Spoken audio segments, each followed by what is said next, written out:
Welcome, Sharath, to the Happier at Work podcast. I'm absolutely delighted to have you as my guest today, and I know that we're going to have such an interesting conversation. I think we might nerd out on research and all sorts of interesting topics that we're going to cover today. Would you like to introduce yourself to listeners, give a little bit of a feel for what you do and how you got into what you're doing?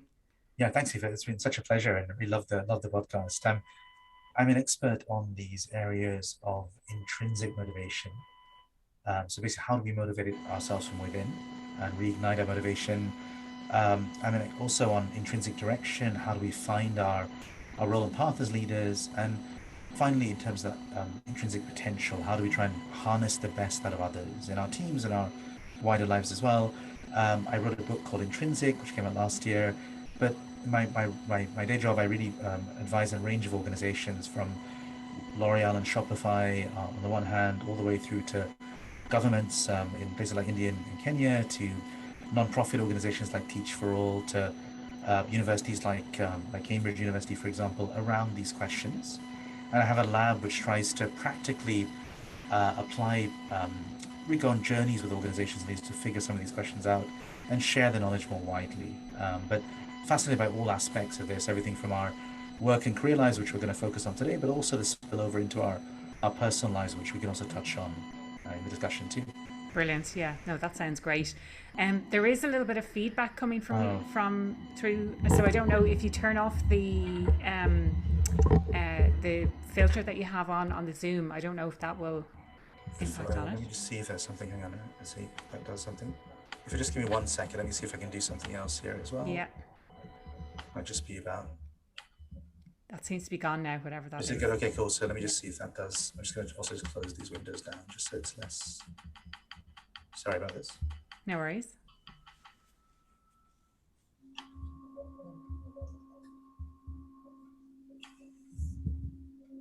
If you're anything like me, I have like a gazillion tabs open at any given time. Yeah, same thing as well. Is that better now? How's that sounding? Do you know what?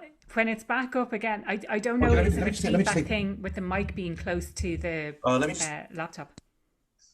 How's that better? Is that any better now? Yeah. Okay. I'll take it off then. Sorry. Okay. Cool. So no problem. Technology can be more of a pain than yeah, and I think it was something to do with it being close to the speaker or something like that. That it was it was just making a kind of a buzzing sound, and I just didn't know, was that at my end? Would that come through on Zoom or whatever it might be? But yes, thank you. Some really interesting things to dive into from that introduction. There was a couple of things that I picked up on specifically was the use of the word journey, and in working with organizations, it's more about the journey. And I think a lot of organizations these days tend to be tempted to have kind of a quick fix, or they have they invite people as a part of a well-being strategy as one-off. And I know certainly I get invited a lot of times for one-off sessions, and the more I think of it, I'm like, I'm still offering them for the time being, but actually in the future, will I continue to offer things that are one-off, because I'm not sure of the impact that it necessarily has in the long term, or at least I can't measure that. So that was one interesting thing. The other interesting thing I picked up on was your use of the term lab, and I love that. It sounds so official. It sounds so like kind of data nerdy. You know, we've got people all tapping away on their computers to try and figure out what's going on, or doing experiments and things like that. And I wanted to pick up as well on the title of your book, Intrinsic, and maybe as a starting point we can talk about some of those points, but would you like to explain to people who maybe don't know where the term intrinsic comes from and what it means in the context of your book? Yeah, thanks. And the whole idea of intrinsic motivation is the idea that we know from a lot of research, about 30 years of research, that the most powerful motivation comes from within. And so I think we've lived our lives and structured our working lives, especially in our careers, in very extrinsic or external ways, right? So often we think about appraisals, like what score will we get in the appraisal at the end of the year, or if we're running a business unit, what are the results going to be? And these things are important to a degree. They give us some level of accountability, but I think what's happened is we've overdosed on those elements of accountability, and we've, as a result, undermined that intrinsic motivation. So what a lot of my work is trying to do is trying to find a new set of motivators in organizations and in our lives as individuals at work that are much about who we are as people. And I try and think of it in terms of three key pillars. One is around purpose, how what we do, our work helps and serves others.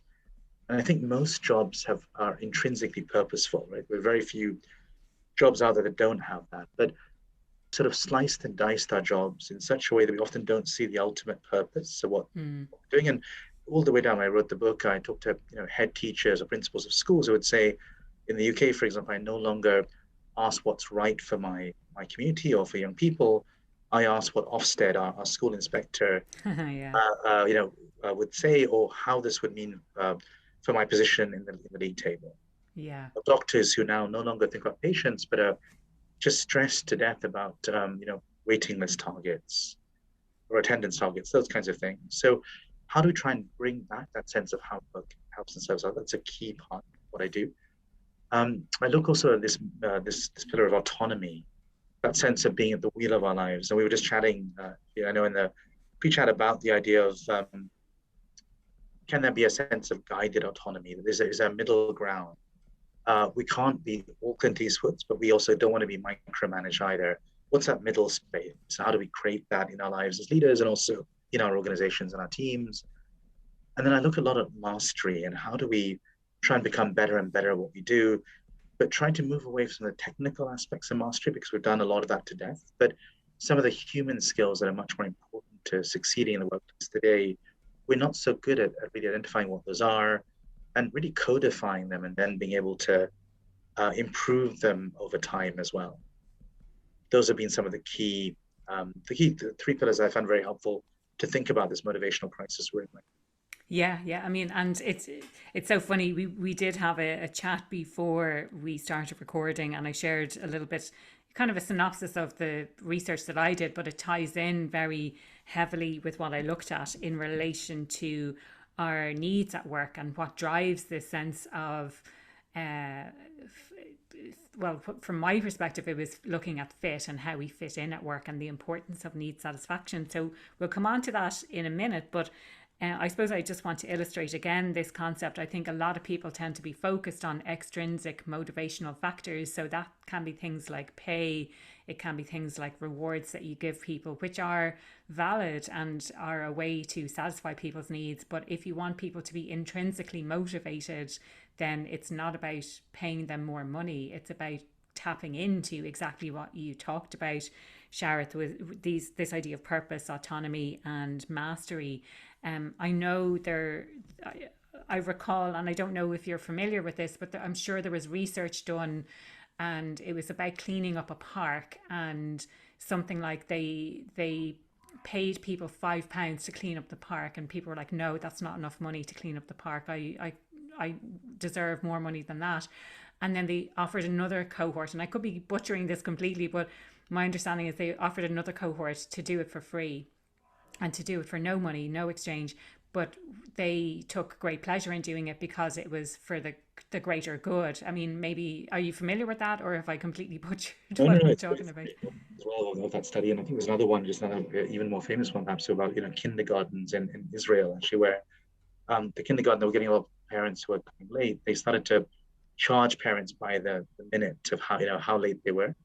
Interestingly, actually, parents started coming in very late, just thinking of this like a bit like an extra childcare charge, and so Yeah. completely defeated the point that the poor caregivers had to stay even longer at those facilities. So, yeah, I think what exactly as you said, we've overdosed on those extrinsic pieces. And I spoke to a trader a few months ago who'd been given a £20 million bonus for the year, and I asked him what his first reaction was, and he said, "I've got to work harder next year because someone else, I've heard from the Workshop water cooler, got paid 21.5 million." And so thinking about things like pay, how fancy the office is or how nice the coffee is and job titles, they're what we call hygiene factors. They are important for sure. We all need to put bread on the table. I know we have, of course, a cost of living, concern now around the world. We also need to all feel fairly paid. So, issues around equity, for example, between men and women in the workplace are definitely not on. But these things can reduce demotivation. They're not deeper motivators in themselves. And it's almost like we've got to switch gears and move to that more intrinsic place using these points of purpose, autonomy, and mastery in the workplace to bring out deeper motivation and real engagement in work as well. Yeah, yeah. No, it's, you know, I think I always think of this idea of pay people enough to take money off the table and make sure that pay is fair. And, you know, I'm a huge believer in transparency of pay as well. Now, I think in a lot of organizations, we're a long way from achieving transparency in pay simply because of how things have always been done. And, you know, Johnny over there got a X% pay rise because he was good friends with the boss or whatever it might have been. And I think we are still a long way away from that. Now, when you're talking 20 million and that's just in the bonus, you know, whatever the salary might be, I'm thinking I wouldn't even know what to do if I had that amount of money. And here's someone kind of going, oh, now I have to work harder next year because someone else, you know, got 5% more or whatever, you know. So it's like, it's really incredible when you're thinking about that. When you're thinking about those numbers and how people kind of judge themselves and how they put all of their focus onto those extrinsic factors. So, you know, maybe part of this podcast and anyone who's listening today is a call to action. If you're an individual, it's thinking back to those three things, and we will talk about them in more detail, and the idea of purpose, autonomy, and mastery. But also, if you are a leader, it's thinking how can you utilize those more effectively in organizations so that you can use them. So I was going to say, so you don't have to pay people more, but I don't mean it in the sense that, oh, you can save money by not paying people more. People still need to be paid fairly, equitably, you know, all of that kind of thing. But it's more thinking about other strategies so that, you know, and one concern that I know a lot of my clients have is when Dublin is the EMEA hub for a lot of large tech organizations. And I know the likes of Google, the likes of Facebook, they're competing pretty much with all types of businesses. And especially those medium-sized businesses, they're losing staff to those bigger organizations, largely based on pay and the marketing of the culture that those organizations have as well, and how they market themselves as this amazing place to work. It may be different. I don't know. I don't have first-hand experience of working in any of those large technology companies. But is that, you know, what is the reality once you enter that, and is that the same? And how, as a smaller organization, how do you differentiate yourself to compete with those? Yeah, no, and I think it's a really good point. And I used to work at eBay. I've actually been to the Dublin office a number of times over my period there. But one of the things I think that we can think about. So a lot of the times I do think some of the marketing is right. It's not that it's disingenuous, but you know, if you're a small employer, let's say, or a medium-sized one, I work with groups across that spectrum. Where can you stand out? I'm a big believer in not trying to compete and trying to go head-to-head with a Google if you are a small employee. It's a pointless exercise. But how can you reuse and build a culture that really uniquely draws people to you, and particularly the people you want to be drawn? Not just anyone, but who's really going to align with the culture you're building. Yeah. So I talk to a lot of founders and those who are building companies or CEOs about the idea of bottling culture. I think of it like a wine vintage. You want to put the stamp on it, put the cork on, and really, you know, put it and celebrate it. Really make it explicit. What happens a lot, I think, when we're in sort of younger organizations or one of those that are smaller or mid-size, is that we're running around so often, we don't put the time in to really distill that and make that a cause of celebration.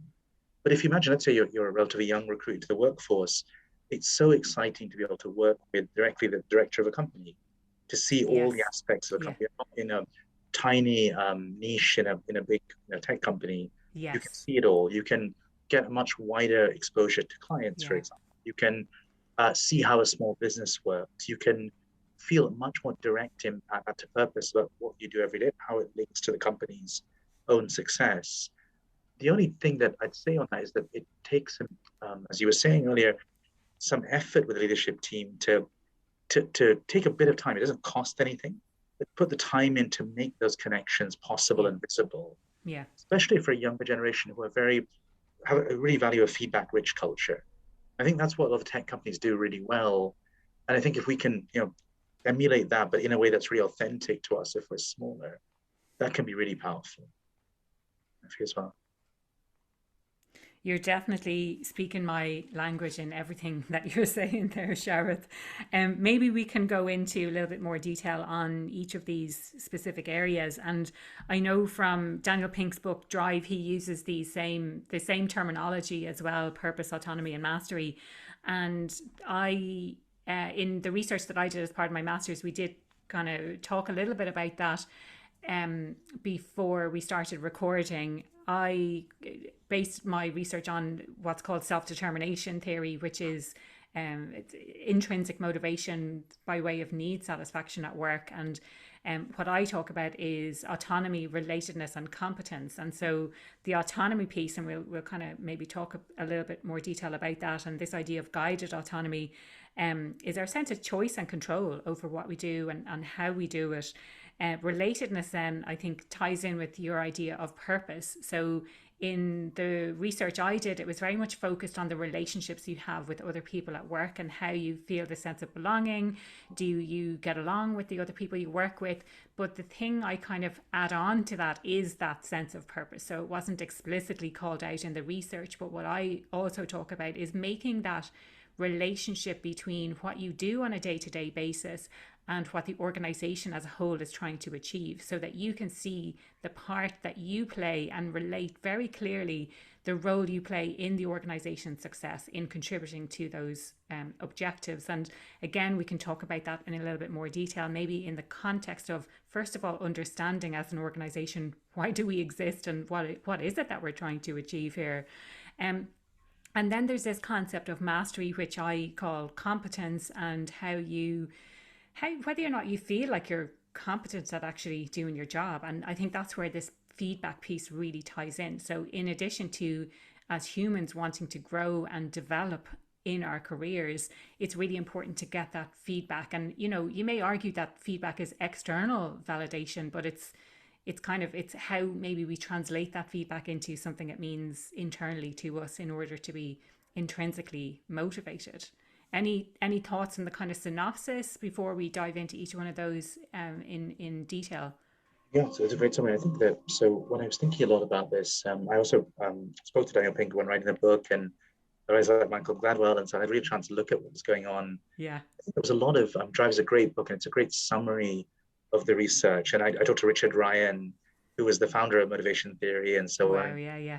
What I felt though is that the gap that was there was that the research was there, and I loved it. But I got into this by running the world's largest intrinsic motivation initiative in education, an initiative that reached about 35,000 schools, about 200,000 teachers, about 7 million children in India and Africa and Indonesia and so on. And it was an obsession for me to how to use that theory and actually apply it to real life. And the application of it, not just reading. It's like, how do I take this information and do something with it? How do I do something differently? What is it that I need to do? Exactly. And that was the blind. So that's what inspired Intrinsic, the book, is that, we know the theory. So I didn't spend a lot of time recapping the theory, but said, how do we think about it today in a world where, we are in a bit of a mess overall? And how do we try and bring those elements together? So a lot of the focus I do is how to take those psychological concepts, which are now really strongly validated, as you described, but how do you put it into cultures, and how do you help leaders really put their arms around those concepts and make it real for themselves and their teams? Yeah, brilliant. Yeah, I love that it's, and I think listeners are going to really love that. I mean, I always like to share practical things, and I always, I like to encourage people to do something differently as a result of listening to the podcast episode. So I'd love to kind of dive in. Maybe we start with this idea of autonomy, because I know that was kind of a shared thing that we talked about before we started. And one thing that I was saying that you agreed with as well, that's kind of you looked at in your research, is this idea that oftentimes we think that we just give people more autonomy and then that's it. But actually it's finding that balance between having too much autonomy and having too little. So too little autonomy, and I know there are a lot of people who can relate to this, and myself included. Too little autonomy is when we're being micromanaged. It's when we're being told what to do, how to do it, sometimes when to do it, and there is a place and a time when you need that kind of direction, maybe very early in your career. But if you've ever had that experience of being micromanaged, you feel very caged in. You feel like, you're being controlled by someone else, essentially. And then at the other extreme, you have kind of very laissez-faire, that you've just been left to your own devices, that you're not really clear on what your objectives are, what your role is, what your contribution is, what you're supposed to be doing, and you're a bit directionless and maybe you're floundering a little bit. Anything to kind of build on that, any discussion points around that, and then we can talk about what we can do. Yeah, yeah. So let me give you a real example in my own country, and I'm in the UK right now. Our Prime Minister just resigned about an hour Oh yeah. ago. Yeah. So I looked at leaders of different types in the book, but I spent a lot of time in the political realm because I think it's a really interesting encapsulation of the world we live in right now. And so I talked to leaders in our House of Commons, House of Lords, both the houses, upper and lower house, and the level of demotivation was really striking. And I think that what was happening was those two extremes, exactly as you described. Just to give a real example, one was the kind of the UK, where I think we had this incredible micromanagement of politicians. And so, ministers would basically, there's a kitchen cabinet in most governments where 3 or 4 people run the whole country. We have 100 ministers in the UK alone. And many of them told me things like they would watch a policy being rolled out on the TV before they even knew about it, for example. Wow. So a real sense of it was over-centralized, right? And so each MP had very little autonomy to make a difference. And mostly people, went into public service for the right reasons and for very deep reasons to wanting to change things for the better for people.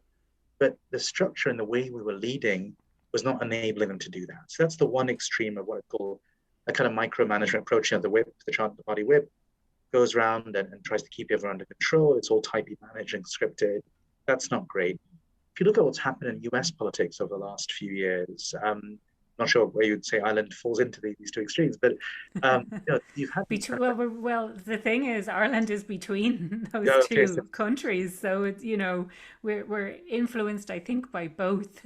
So it is interesting, and I've seen some memes, not to cause offence to anyone, but it's like clowns to the left of us, jokers to the right, and I'm stuck in the middle with you, being in Ireland. So that one, the US extreme was the other one where almost every someone used the word it was like every MP, every congressman, for example, was like an excited molecule in a gas chamber. They were completely off their own devices, and they felt their loyalty was only to their own donors in their home state, for example. Yeah. That was kind of chaos. We saw some of that under the Trump administration.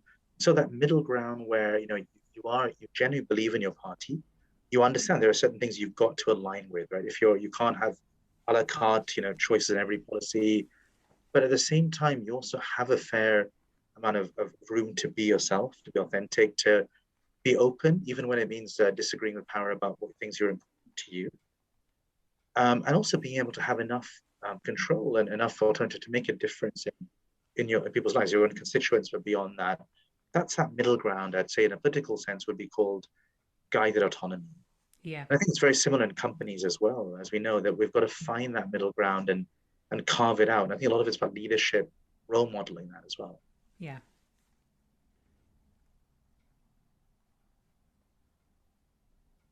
And I think, there's a lot of things to be said for role modeling from a leadership perspective, that we can't tell people what to do and just expect them to do it. We need to show them what that looks like, and demonstrate what that means in reality, I think. So really, really important part of that there.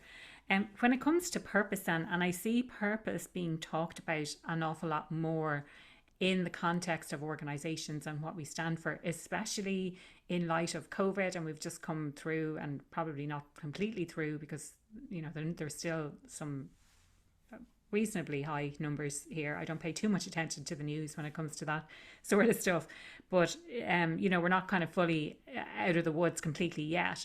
But I've seen more and more companies starting to talk about purpose, and I've seen more and more individuals starting to talk about purpose as well, and supporting companies with defining what their purpose is, and supporting them to get behind that purpose as well.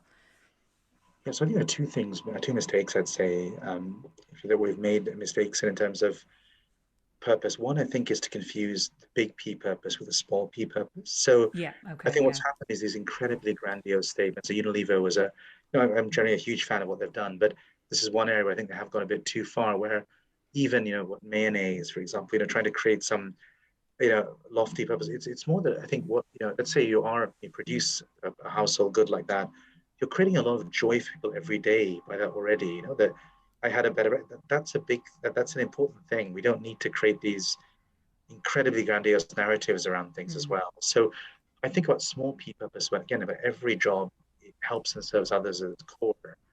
The challenge is we often slice and dice organizations in a way that helps almost makes everyone forget that point and forget their wider purpose. So a lot of it's not trying to create some, comm strategy or PR campaign, and that's usually a waste of time, but just trying to get people to remember why they were doing that job in the first place Yeah. and the human impact of that job. And so if we can spend that time in the right way around that, that's a really powerful place as well. So that's one mistake or one sort of banana skin I'd be careful about Banana falling on as a skin. I leader. love that description. So the other that I was going to say is this idea that you have a great organizational purpose or a company purpose, but it's unclear to the individual of how their work fits into that. And I see that's time and time again. So I run an exercise with many companies where I ask leaders and employees to develop what they call a personal mission statement. And I like to use these helping words of I help to and by. So my one, for example, is I help leaders to find their true direction, motivation, and potential by writing, coaching, and advising. So I help to and by. It would be great if everyone in a company had that sense of a personal mission statement. And if what I found in my practical research, working with everyone from large charities to governments to companies, that if we can spend more time aligned to that personal mission statement, the more motivated we'll be, the happier we'll be, back to the core of this podcast, but also Yeah. the more impactful and successful we'll be as well. Mm. So I think that piece of leaders really saying, look, let's really help everyone find out what drives them at the core. And I think where modern work has gone, and that's why I think there's a generational challenge with this, that I think there's a two-way street, almost a marriage now in modern work, where we are there to obviously help the organization achieve its own mission, but the organization is here to also achieve ours.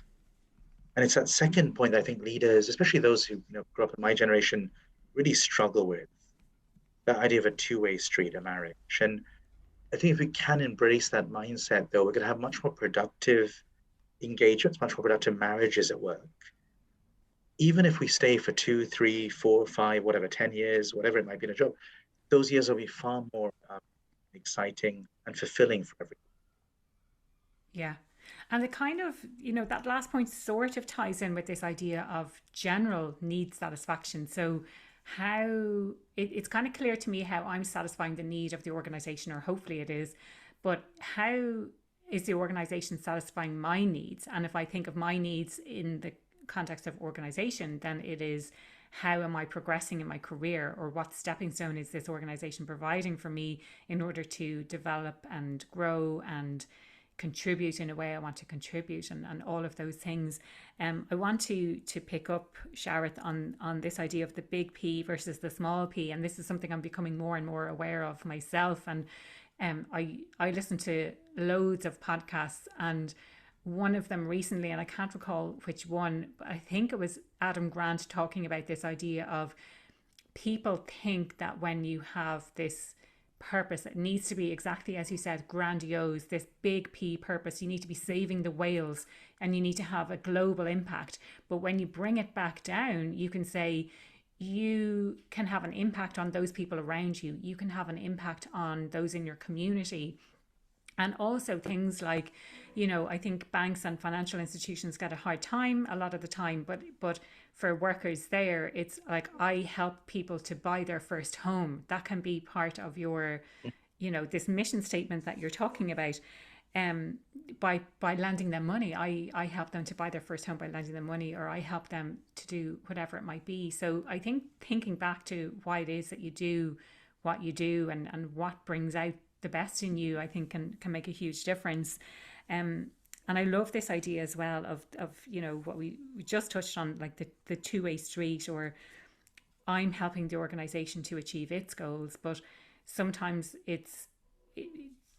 we need to be really, really clear, and people sometimes feel like they're just a number, or that they're just a cog in a wheel. But if we can make it really clear that they're a really important part of that machine overall, and I was going to say if their role didn't exist, but I kind of want to bring that very much down to the person. If that person was not doing that role, then it wouldn't be done in the same way, or it wouldn't have the same impact, or our organization wouldn't be able to reach their objectives.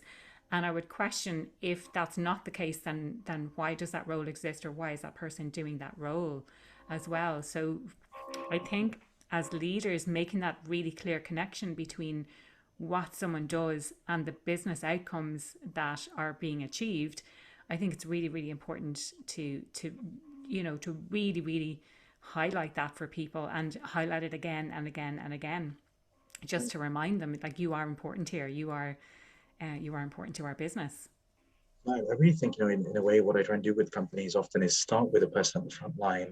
Let's say like a bank, start with the bank teller, right? Someone in the branch. And I think, I've had a few mortgages over the years, and yeah, it does make a difference how you're treated in that, or the Yeah. financial advisor, whatever example you want to use. But I think if the CEO of that company sees their role as helping that person be successful, I think it's going to be a very, very productive company. That person, it's what I call the law of proximate impact, right? So what often happens, the CEO thinks about the customer, and he might have 5 million customers. Let's say take a big UK bank.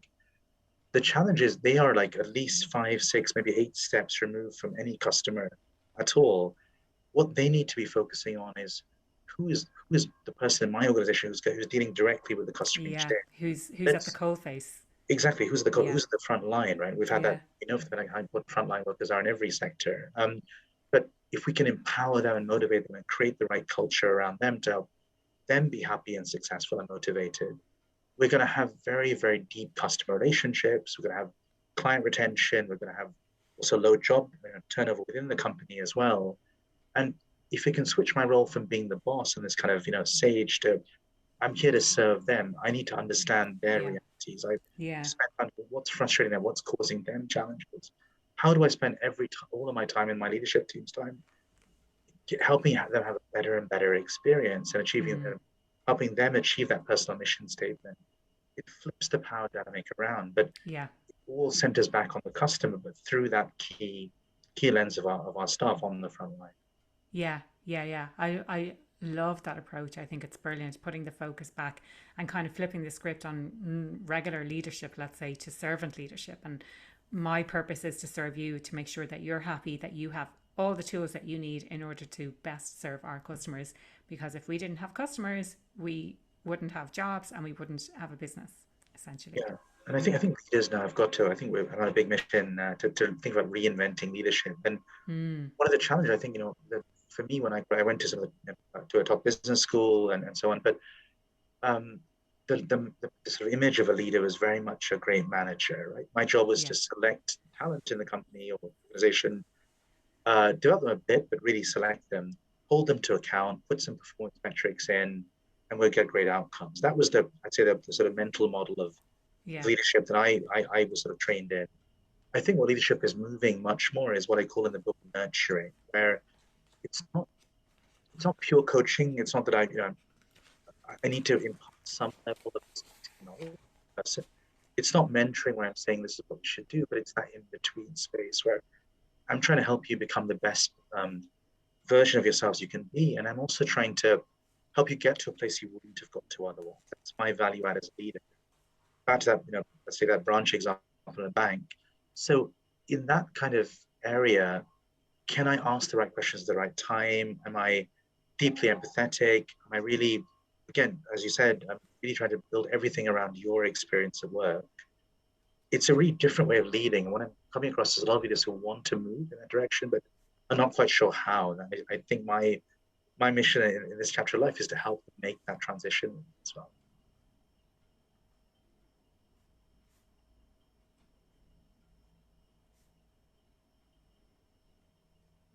I think that's a really great way of looking at it. It's empowering leaders to make that transition, to be more empathetic, to be more focused on the coaching and mentoring skills that are, kind of combined, will create a nurturing environment rather than this kind of telling environment or this performance management. And I'm here to to judge you on your performance, and rather than focusing on the development of the individual at work. Yeah, maybe we're just talking about why is that performance culture not really going to work today? A lot of it's because a lot of the value in work is moving from what I call the kind domain, the technical solution, to what I would call the wicked domain, where there's no easy solution. So Yeah. two examples, SpaceX, Elon Musk, huge achievement to get civilians into space, but ultimately a kind problem.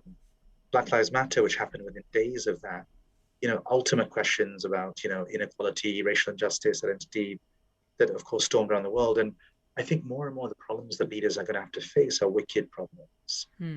And the value of work is moving to those human dimensions where it's messy, it's fuzzy. The challenge with performance, if we take performance to its extreme, what happens is managers spend their time gaming those targets, whatever those targets are, and they don't such a good point. They don't bring the whole selves to work in that sense. Yeah, and I've been in that environment as well, where it's like we have quarterly targets, therefore you're going to try and move stuff that you maybe had planned for next quarter, you're going to try and bring it in a quarter early, which puts more pressure on the following quarter. And it's a very short-term view, and this has come up once or twice on the podcast in the past, where we talk about exactly this short-term view. Someone needs to answer to Wall Street, and the CFO needs to be on a call to Wall Street explaining why the numbers were, because we're answerable to shareholders as opposed to being answerable to our employees and creating a great environment for them to succeed. And really, really interesting point there as well, and love that. There's one kind of final area that we haven't really talked about yet, and that is the concept of mastery. Any kind of insights to share around that? And my first question, or what springs to mind, is and again, this is something that I've kind of touched on occasion on the podcast, this idea that, like, does everyone want to grow? Like, as humans, are we naturally kind of born with this desire to grow and to progress?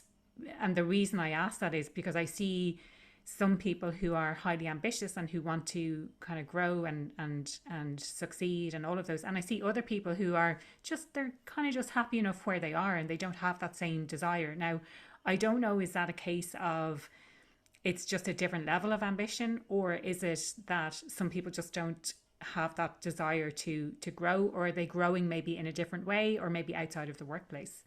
It's a great question. I think so. If you look at studies of kindergarten kids, there are quite a few now around the world, and kids are naturally curious. They always want to learn. I've got young kids myself. I remember their toddler years, some of it, and they're always playing, looking around, trying something, trying to build something, etc. No one teaches them how to do that. It's innate in the human spirit. What happens, I think, is that natural curiosity, the desire to keep learning and growing, which is really at the core of mastery. Mastery is becoming the best version of ourselves we can be, that road of constantly improving. It's beaten out of us because of two things. One, I think, is that this idea that competition tends to drive us, right? We're constantly worried about, how do I compare with others? And social media and so on has made it incredibly easy to feed that comparison culture. So that makes us nervous about trying, because we feel like I'm never going to be as good as X or Y or Z out there. That's one barrier. The second barrier, I think, to that natural growth is that sense of being of being labeled in a way, and a feeling that sometimes people get into these very comfortable plateaus, especially towards the middle of our lives. And I think the world we're in, it's a world of unknown unknowns. We're going to have to constantly reinvent ourselves. This is my 5th career since university, and so on. I'm sure there may be one or two more incarnations left, and that is what most of our young people are going to live in. It's how do you embrace that? It doesn't mean you have to change all the time, of course, and we want some stability, but at the same time, we've got to keep evolving and growing in our current roles. And I think a lot of this requires us to be much more open, more vulnerable, more risk-taking in some regards, but being less judgmental at the same time. So realizing that this is all a journey, that as we develop these new areas of mastery, we have to be quite compassionate with ourselves, and we also have to be open to asking others for help and feedback also. So again, I think what that requires in an organization is a high degree of emotional safety. And what we know is there's a high correlation between emotional safety and organizational performance in that way over the long term. So how do we create that where every employee does want to be curious, does want to grow, and they're not scared of making mistakes and developing, and that that will lead to better success over the long term as well. Some really great insights there. Yeah, definitely competition, and it's not really a relationship I had made before, but it's constant, isn't it? You see stuff on LinkedIn, on Facebook, on Instagram. This person has got married, which is kind of out of the organizational context, but you see if people got promoted, or the perception is that someone is doing really, really well, when that's only what they post on social media. They don't post the struggles. They don't post what kind of goes on behind the scenes in order to achieve what they have achieved, or they've achieved something, but actually that's not really what they wanted at all, and they've done it at the expense of their personal relationships and all sorts of things like this that we don't necessarily see. And I do see some people being really open and honest about those things on social media, but I think the lesson here is don't take what you see at face value, especially if it's just broadcast publicly. People are not going to necessarily talk about all of the struggles that they've had in relation to that. I love what you said about emotional safety. Is that slightly different maybe to psychological safety, which we've spoken about on the podcast before? Is that similar, or is it exactly the same, or is it slightly different? It's very related, I think, as well. I think what I just say more generally is that it's also something we can take out of our work lives into our home lives as well. And just give you an example, I had a very close friend who was had to change jobs. He was made redundant. He's in his 50s, and he didn't tell his own son for about 2 weeks. Wow. And I was saying to him, look, what does this say? You're basically role modeling. He's going to find out at some point. You're basically role modeling that it's not okay to have setbacks in life. And I like to use the word setbacks rather than failure. Setbacks implies there's a chance to come back on these things. And so I think what we could do, one tip for every listener, if you're a parent, for example, role model that with your children. So I talked to my sons, they're 11 and 9, about days that didn't go well at work. What didn't happen well? Why was I frustrated? What did I learn from it? So they learn that life is a zigzag. It's not a straight line. And that's how they think about the idea of mastery. It's a journey that we keep getting better. We never attain perfection. We don't have the day where everything has gone right. But it's that sense of every day getting a little bit better that is a deep motivator. And that reflection time to keep learning, that's the most powerful motivation out there, in work and also in life. Yeah, that's something that I'm highly aware about and probably don't give enough time to at all, is that reflection piece. Reflecting on what went well, what could have gone better, and what might I do differently tomorrow. Just some simple questions to ask yourself at the end of the day, and even taking time at the start of the day to reflect on, like, what is it that I want to achieve today, and going back to that idea of purpose, like, why is it that I want to achieve this today? What's this going to do? How does this relate to what I want to achieve, or what the business is trying to achieve? So some really interesting insights. I wanted to, just before we kind of wrap things up, talk about this concept of mastery in the context of feedback, which we did touch on at the start of the episode. Any thoughts on the relationship between mastery and feedback? I think it's critical. So I think the idea, really, what we're learning about feedback is that it's got to be as immediate as possible. Those days of having appraisals every year and every 6 months, what a waste of time in most cases. Sorry, I should replace that. I think reflective is helpful if it's done well, but I think what that needs to sort of supplement is daily or even hourly feedback. So if you're in a meeting with a colleague, let's say you're the senior person, you're meeting a client, and you've got a more junior person along with you to help you with the presentation, etc. It's that 5 minutes in the taxi on the way back, or the end of the Zoom call or whatever, to say, look, how did the meeting go? What I noticed you said this. It was great, but what about pitching it this way? Why do you think I closed the meeting with these words? What was I trying to do? Those 5 minutes make that whole hour worthwhile. But if we go straight from there to the next meeting, which is always a temptation with hybrid work, that's why sometimes we have to be more intentional about it now. That can make that day for that more junior colleague feel really worthwhile and motivating. And they can see why they did all the hard work that led up to that meeting in the first place. So I think, when we talked about co-working spaces at the beginning of this conversation, I think one of the things that happens there is we have a sort of transition routine when we go in and when we go out. If we're working from home, I think it's even more important we take 50 minutes, go for a quick walk or just stretch. But in those 50 minutes, putting our stuff away, moving to a different room so we symbolize the end of the day. That's that time to have that close of how did the day go? What's my big goal for the next day? So I just think, hybrid work has made us incredibly flexible. So I'm very jealous about your time in Spain coming up. But as a result, I think we have to be much more intentional about the feedback culture. It's not quite as easy as it was in a more traditional work environment. Yeah, yeah, yeah. No, that's brilliant. And I love this idea. It's kind of more acting like a coach, like asking someone how they thought things went. Because oftentimes we can either miss something completely because we didn't understand it, or we can be brutally hard on ourselves and say, well, I think it went terribly because I forgot to say this or I did that.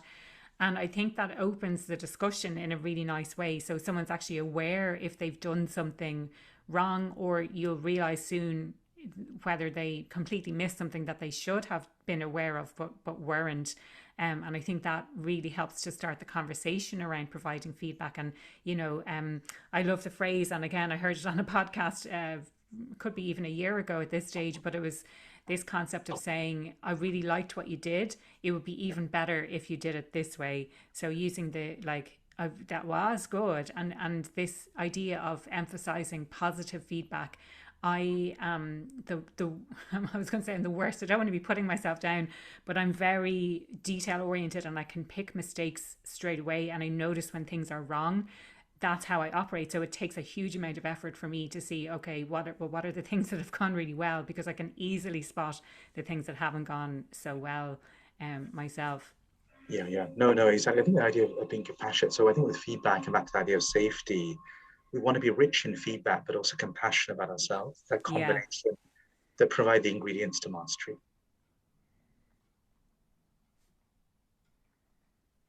I love that idea. Now, just in terms of wrapping things up, the question I ask everyone who comes on the podcast is, what does being happier at work mean to you? I think it's really that sense of my full potential being realized. I grew up as an Yeah, immigrant to the UK, and there were so many, certainly my parents, less for me, but so many glass ceilings and barriers. That idea, I think, of moving from a scarcity mindset where there are only so many good jobs out there, or only so many chances to be a leader in an organization or to do cool projects, that's it's largely rubbish, right? We can now create opportunities for everyone to grow and develop. And I think the role of a leader now, those of us in leadership, is to create that environment where everyone can feel deeply connected and motivated, and where they feel they're able to bring their full talent and potential to work under a clear organizational direction. I don't think it's easy, but I think it is attainable whether you're a Google or a small or mid-sized company. mm, I think that's why I think leadership is such a noble art, and the idea of reinventing leadership is what I'm really excited about. So I get a lot of fun and satisfaction working with leaders on these topics and seeing them grow and develop and bring their colleagues and stakeholders with them. yeah, love that. And if people want to reach out, if they want to find out about the book, what's the best place they can do that? Or if they want to connect with you, how can they do that as well? Yeah, please search for Intrinsic or my name on Amazon, on whatever country you're in, and you'll find it there. You please follow me on LinkedIn. That's probably easy. I write every week on topics around motivation, direction, potential. So hopefully you find the post useful and a way to continue the conversation as well. My website is intrinsic-labs.com as well. Intrinsic-labs.com. Thanks. It's been such a fun conversation. Yeah, I absolutely love this. I mean, we probably nerd out all day on all of these different types of topics that we're both really interested in. So thank you. I really, really appreciate your time today. Really enjoyed the conversation. Thank you. Thanks again. Thanks.